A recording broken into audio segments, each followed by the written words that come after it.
Nickelodeon. For over 30 years, they've been the minds behind some of the most beloved and exciting cartoon characters, from SpongeBob to Invader Zim, from Arnold to Timmy Turner. There are plenty of Nicktoons characters that can stand toe-to-toe with their classic counterparts. Unfortunately, those aren't the characters we'll be talking about today. Instead, let us turn our sights to the despicable, the annoying, and the downright infamous. From shows of yesteryear to the modern offerings, it's time to look at the characters who, when they came on the TV, you knew it was time to change the channel. I'm Keith Finosi with Wicked Binge, and this is the worst Nickelodeon characters and why they suck.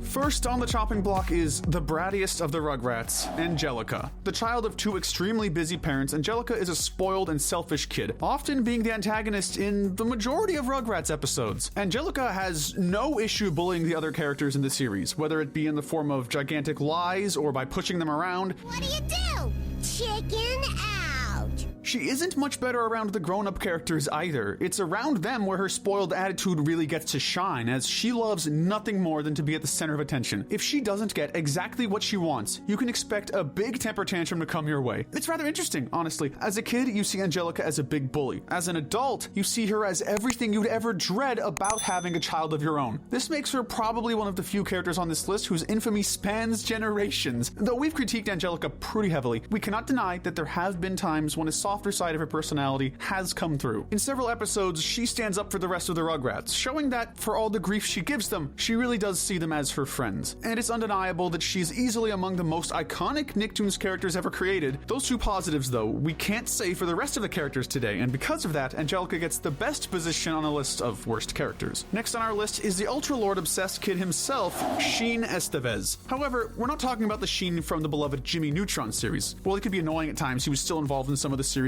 best episodes. No, we're more focused on Sheen as he's depicted in his spin-off series, Planet Sheen. Ever wondered why we haven't gotten a Jimmy Neutron revival at this point? It's very likely that the failure of Sheen's spin-off washed away any chance of that. Although Sheen was a great source of comedy in the original series, Planet Sheen forces him to stand on his own, and that is something that he just cannot do. In the original series, Sheen had an entire crew of characters that were just as eccentric as he was, albeit in their own ways. This led to some truly great chemistry and character moments between the cast members. While Planet Sheen had an entire cast of strange aliens, none of them had the depth of the Jimmy Neutron characters, thus the chemistry between them and Sheen was just never there. Not helping matters is that it becomes apparent quickly that this incarnation of Sheen has fallen victim to the curse of Flanderization. Sheen might not have been the smartest character in the original show, but he still had some degree of conscience. Planet Sheen throws that all out of the rocket ship. He's a loud and dopey idiot, and there's not much to him beyond that. When you look at all these issues, it's rather unsurprising that Planet Sheen had such a short run. While we're not completely against the idea of spin-offs of existing franchises, Planet Sheen and its interpretation of Sheen is great proof that sometimes side characters should just stay as side characters. Speaking of inferior versions of established characters, let's take a look at the next character on our list, Tak, of Tak and the Power of Juju. While this is indeed based on the video game series of the same name, the similarities between the cartoon Tak and video game Tak are few and far between. The animated version of Tak takes away several of the original version's personality traits in favor of a lot of overused cartoon cliches. The animated series really doubles down on the young and inexperienced student aspect of Tak. For starters, he's a lot more naive and immature than he was in the video games, often using Juju powers for his own desires instead of heroism. As we said, this makes him feel a lot more like your usual superpowered cartoon protagonists, like Danny Phantom, for instance. We also take issue with the new voice actor that plays Tak in the series, Hal Sparks. A third, right,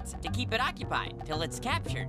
Good call. While this version of the character acts more childish, it's strange that they hired a more mature-sounding actor for him rather than the original and youthful voice of Jason Marsden. Boom, baby!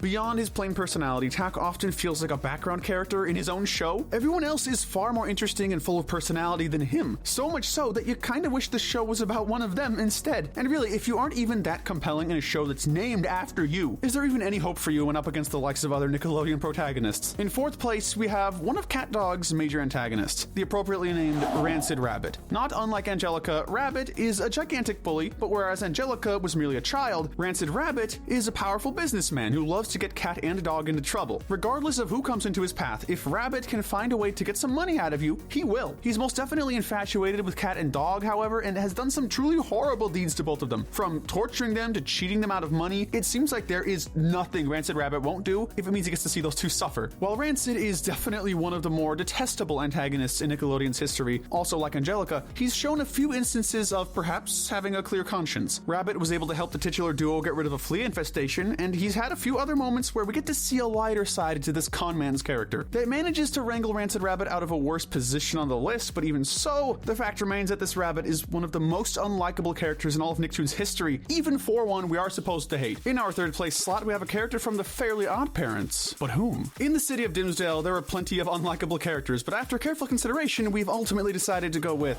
Chloe Carmichael. Now, why is that? Well, while characters like Vicky are intended to be unlikable, and others like Cosmo only became irritating years into the show, Chloe felt unnecessary right from the start. Appearing only in the 10th and final season of the show, Chloe was, like Poof and Sparky before her, an attempt to breathe new life into the series by changing up the formula with a new character. Poof and Sparky may have had their detractors, but they at least felt unique in terms of what they offered the show, with Poof being a baby and Sparky being a fairy dog. Chloe just seems like another friend of Timmy's, and nothing more. There's not a whole lot to separate her from characters like AJ, Chester, or Tootie, her main characteristics being a polite and relatively nice girl, which also represents a major issue with her character. While it makes sense on the surface, since it makes her the complete opposite of Timmy, it doesn't really make sense with what we know about the fairies within the show's universe. Fairy godparents are supposed to be given to kids who are dealing with hardships, but nothing about Chloe's life seems to indicate that she has anything of the sort. Out of all the characters the show added in its later years, Chloe has got to be one of the most transparent instances of one added solely to give new attention to the show. And judging by the fact that her premiere was the last season of the series, it seems safe to say that it didn't exactly work out. In second place, from the relatively short-lived breadwinners, come best friends Sway Sway and Badooz. These two are a pair of ducks whose sworn duty it is to deliver bread to all the denizens of Pangea. So what exactly is wrong with the duo? To put it as simply as possible, they feel like the cartoon formula of two best friends going on adventures taken to its absolute lowest point. We've seen so many cartoons that could primarily be summed up as two friends simply hanging out, and nowhere is it more apparent than in Nickelodeon shows. From Ren and Stimpy to Sanjay and Craig, so many of their cartoons have leaned on this format. But while many of those shows made up for the generic premise with memorable characters, plots, and gags, the duo that is Sway Sway and Badooz fail to deliver on any of those merits. They are two friends that go on adventures, and that's about all there is to their characters. One's tall and the brains of the group, the other's short and a bit dim-witted. These are character archetypes we've seen in hundreds of cartoons and executed much better too.